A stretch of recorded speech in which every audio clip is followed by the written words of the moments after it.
नमस्कार। आज हम अच्छे पड़ोसी के गुण का अभ्यास करेंगे। इस अभ्यास में उपसर्ग और प्रत्यय के बारे में बताया गया है। तो पहले जानते हैं उपसर्ग और प्रत्यय क्या है।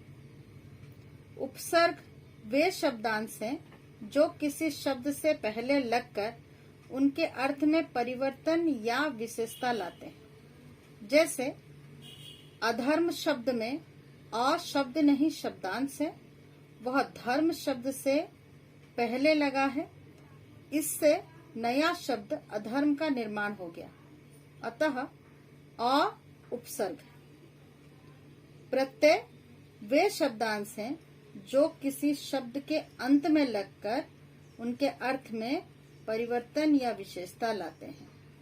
जैसे सामाजिक शब्द में समाज मूल शब्द है और इक प्रत्यय है।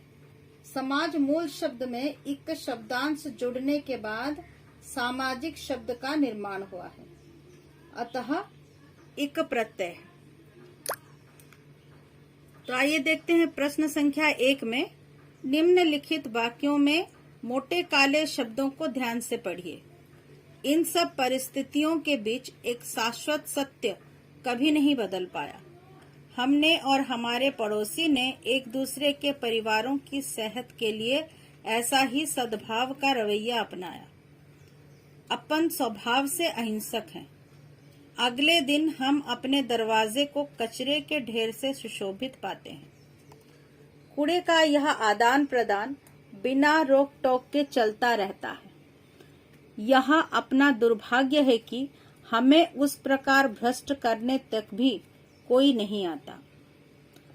अब इन सब मोटे काले अक्षरों में परिस्थितियां, सद्भाव, अहिंसक, सुशोभित, आदान प्रदान और दुर्भाग्य, इनका निर्माण कैसे हुआ है, आइए देखते हैं प्रश्न संख्या 2 में। अब इन शब्दों की रचना पर ध्यान दीजिए।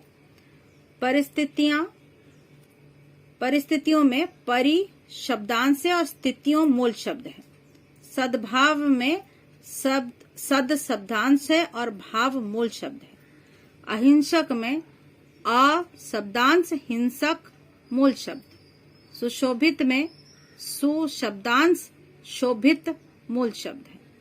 आदान में आ शब्दांश, मूल शब्द है दान। प्रदान में प्र शब्दांश और दान है मूल शब्द। दुर्भाग्य में दुर शब्दांश और भाग्य है मूल शब्द। ऊपर दिए गए सभी शब्दों के आरंभ में एक शब्दांश जोड़ा गया है, जिसके जुड़ने से शब्द के अर्थ में एक विशेष परिवर्तन आ गया है।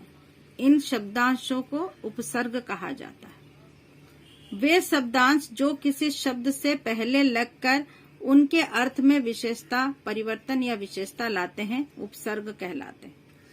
अब देखते हैं प्रश्न संख्या 3 में निम्नलिखित उपसर्ग और मूल शब्दों को जोड़कर नया शब्द बनाकर लिखिए। कुछ उपसर्ग दिए गए हैं और कुछ मूल शब्द दिए गए, इन दोनों को जोड़कर आपको नया शब्द बनाना है। प्रति जोड़कार, प्रतिकार। अनु जोड़ मान, अनुमान। अभि जोड़ नभ, अभिनव। अव जोड़ गुण, अवगुण। वि जोड़ द्रोह, विद्रोह। अप जोड़ यश, अपयश। उप जोड़ कार, उपकार। कु जोड़ मार्ग, कुमार्ग। दूर जोड़ बल, दुर्बल। बे जोड़ ईमान, बेईमान।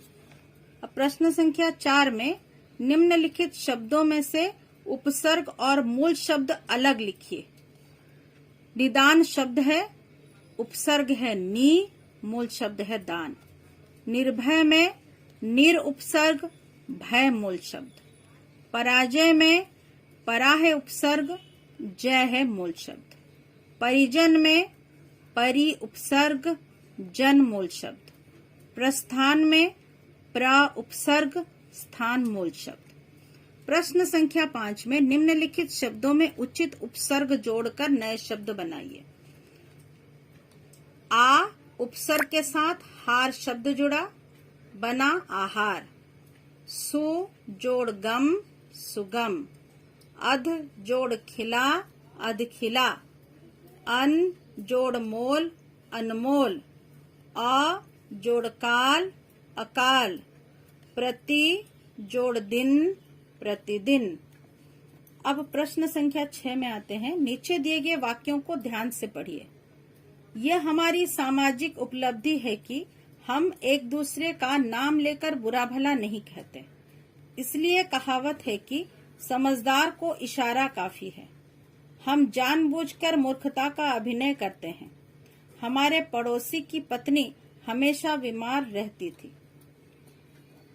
अब इन वाक्यों के मोटे काले शब्दों की रचना पर ध्यान दीजिए। शब्द है सामाजिक, मूल शब्द समाज, शब्दांश से इक। समझदार में समझ मूल शब्द, दार शब्दांश। मूर्खता में मूर्ख मूल शब्द, ता है शब्दांश। पड़ोसी में पड़ोस मूल शब्द, ई है शब्दांश। ऊपर दिए गए शब्दों के अंत में एक शब्दांश जोड़ा गया है, जिसके जुड़ने से शब्द के अर्थ में एक विशेष परिवर्तन आ गया है। इन शब्दांशों को प्रत्यय कहा जाता है। अब प्रत्यय की परिभाषा कुछ इस प्रकार है। वे शब्दांश जो शब्द के अंत में लगकर उनके अर्थ में परिवर्तन या विशेषता लाते हैं, प्रत्यय कहलाते हैं। अब प्रत्यय से संबंधित कुछ सवाल। प्रश्न संख्या 7, नीचे लिखे शब्दों के साथ उचित प्रत्यय का प्रयोग करते हुए नए शब्द बनाकर लिखिए।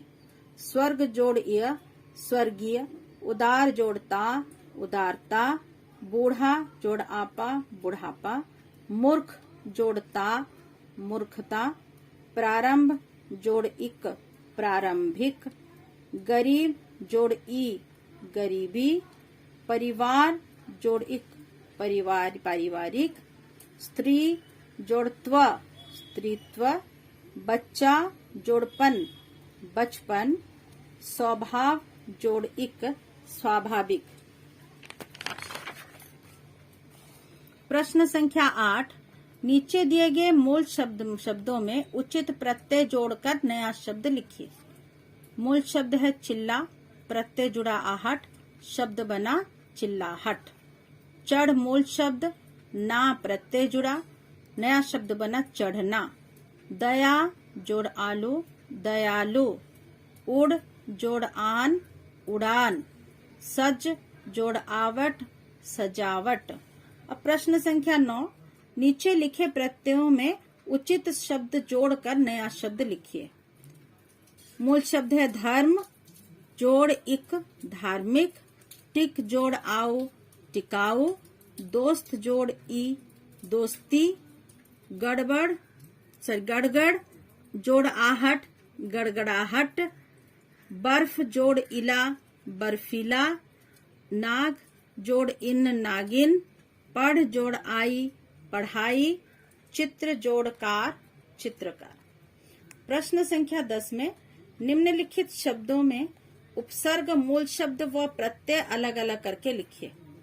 कुपुत्र में कु उपसर्ग, पुत्र मूल शब्द, प्रत्यय यहाँ पर कुछ नहीं है। लिखावट में उपसर्ग नहीं है, लिख है मूल शब्द, आवट है प्रत्यय। पुरुषत्व में उपसर्ग नहीं है, मूल शब्द है पुरुष, प्रत्यय है त्व।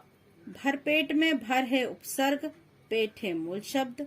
प्रतिक्रिया में प्रति है उपसर्ग और क्रिया है मूल शब्द। उसी तरह से कृपालु में कृपा है मूल शब्द और आलू है प्रत्यय। नैतिक में नीति है मूल शब्द और इक है प्रत्यय। उपकार में उप है उपसर्ग और कार है मूल शब्द। चमकीला में चमक मूल शब्द है और इला है प्रत्यय। आओ दोहराएं। प्रश्न संख्या 11, निम्नलिखित शब्दों में उचित स्थान पर अनुनासिक चिन्ह का प्रयोग कीजिए।